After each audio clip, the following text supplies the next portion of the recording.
Assalamualaikum warahmatullahi wabarakatuh. Salam sejahtera, Om Swastiastu, salam kebajikan dan salam nama budaya. Baik, di kesempatan kali ini saya ingin membahas mengenai satu pertanyaan yang masuk ke redaksi, yaitu tentang hablum minan nas. Oke, ada hablum minan nas, ada hablum minallah. Sebelum sampai kepada hablum minallah, kita harus selesai di hablum minan nas. Oke, jadi seringkali orang berpikir bahwa hablum minan nas itu apa? Secara definitif mungkin kita bisa memaparkan bahwa keterkaitan atau hubungan antara manusia dengan manusia. Oke? Sesama ciptaan Allah. Itu yang paling mendasarnya, hubungan antara sama manusia. Dan apa tujuannya? Hablum minan nas, untuk mengenal diri. Jadi tidak usah pakai bahasa ketuhanan yang terlalu tinggi, ya, kalau belum bisa memaknai tentang hablum minan nas ini. Kalau belum bisa memanusiakan manusia, ya berarti belum bisa hablum minan nas. Saat Anda mampu, ada orang minta tolong kepada Anda abaikan, itu tidak hablum minan nas. Saat Anda sedang diuji oleh Allah, ada orang meminta tolong kepada Anda dan sebenarnya Anda mampu untuk menolongnya, namun Anda abaikan, maka Anda belum menjalankan yang disebut dengan hablum minan nas. Oke? Makanya dikatakan, kata Rasulullah dalam hadisnya, tidaklah dikatakan orang beriman ketika tetangganya dalam keadaan kelaparan. Tetangganya dalam keadaan kelaparan. Atau saudaranya dalam keadaan kelaparan. Karena tetangga juga saudara ya saudara. Semua dalam kehidupan ini adalah saudara, seudara. Ya. Dalam keadaan kelaparan kita abaikan, dalam keadaan kebutuhan berbutuh, ya, yang sangat kita abaikan. Saudara, apa yang ada pada diri kita adalah titipan, oke? Dan tidak bisa dimiliki. Salah satu contoh yang paling jelas adalah nafas. Nafas saja sudah tidak bisa dimiliki, karena ketika kita hirup, kita harus keluarkan lagi kan? Gak bisa bahwa sesuatu itu Anda pendam, diam, Anda tahan, jadi satu kepemilikan, jadi satu keakuan buat diri Anda, gak bisa. Jadi apapun yang Anda miliki adalah titipan. Mungkin suatu ketika, maaf ya, Anda sedang punya uang atau sedang punya harta, atau Anda misalkan lagi gajian, baru aja diterima di tangan, tiba-tiba ada WA datang. Wah, ada yang membutuhkan, ada yang minta tolong kepada Anda. Padahal kalau Anda sisihkan, Anda bisa. Karena rezeki yang ada pada diri kita, itu mungkin titipan Allah buat orang lain yang harus disampaikan. Jadi jangan tunggu bahwa harus kita ke panti asuhan, ke pesantren, kemanapun. Siapapun ya yang datang kepada Anda untuk meminta bantuan, itu sudah jalannya dari Allah. Bantu saudara. Siapa tahu, kata orang-orang, siapa tahu itu malaikat sedang menguji kita. Masya Allah. Kenapa kita harus berbaik sangka, berbaik dengan manusia lain? Karena mungkin rezeki kita dititipkan di orang lain. Nah, mungkin di Anda dititipkannya rezeki orang lain itu, ya.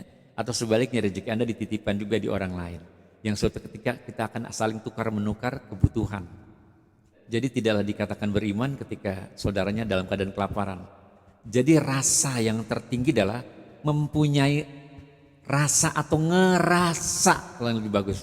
Misalkan ada seorang datang ke rumah Anda dari kampung, jelas orang misalnya kurang bermampu ya, kurang mampu.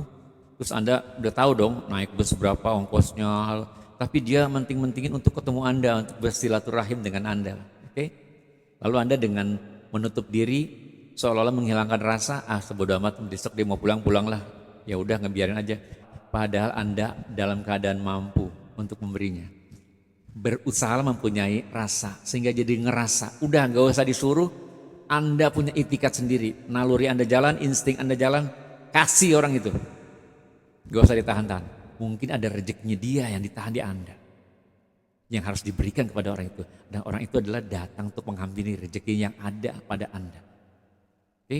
Orang itu datang menghampiri rezekinya yang ada pada Anda. Jadi mari saling berbagi, yang disebut dengan kontorotul muslim. Apa yang disebut dengan kontorotul muslim? Yaitu jembatannya orang muslim. Apa itu jembatannya? Adalah ruang di mana adanya keterikatan welas asih antara yang punya dengan yang tidak punya, antara yang kuat dengan yang lemah.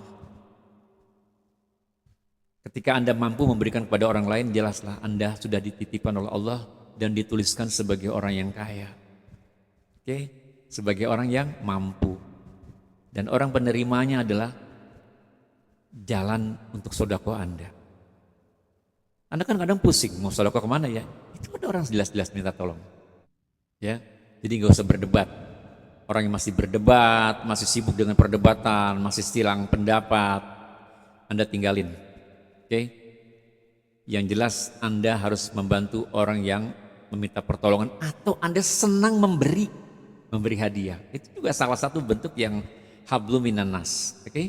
Beri hadiah, beri gift buat dia, apapun kasih hadiah. Setiap yang Anda keluarkan, Anda sudah menabung buat bak Anda sendiri, bak rezeki Anda sendiri. Anda kasih kepada orang lain akan sampai tertuang ke bak Anda. Ketika Anda ingin ambil rezeki dari bak Anda, wah banyak sekali ya. Itulah rezeki-rezeki yang sudah Anda keluarkan, ditampung oleh Allah, dikembalikan kepada Anda. Oke? Dan berlipat ganda, insyaallah. Ada satu hadits qudsi yang bunyinya seperti ini ya. Al-aghniya'u wukalai wal fuqara'u iyali. Fa idza bakhila wukalai ala iyali azaktukum nakali wala ubali. Yang artinya al-aghniya'u wukalai, orang kaya itu wakilku kata Allah. Wal fuqara'u iyali, dan orang-orang yang enggak mampu itu berkebutuhan itu tanggungan-tanggunganku kata Allah. Fa idza bakhila wukalai ala iyali, kalau pelit ya, pelit para wakil-wakilku itu terhadap tanggungan-tanggunganku, Allah ancam ya. Semua apa yang Anda dapatkan adalah bagian daripada rahmat Allah. Dan semua harus berkah. Kapan berkah? Jika Anda berbagi. Oke? Kalau belum bisa berbagi, berdoa kepada Allah, semoga kita bisa berbagi di lain kesempatan. Belum bisa berbagi secara materi, ya, berbagi secara keilmuan, secara tenaga, pemahaman, bantuan apapun itu sudah berbagi. Oke? Itulah terkait antara satu dengan yang lainnya menjadi suatu keterikatan antara manusia dengan manusia yang disebut dengan hablum minan nas. Oke, semoga bermanfaat. Assalamualaikum warahmatullahi wabarakatuh.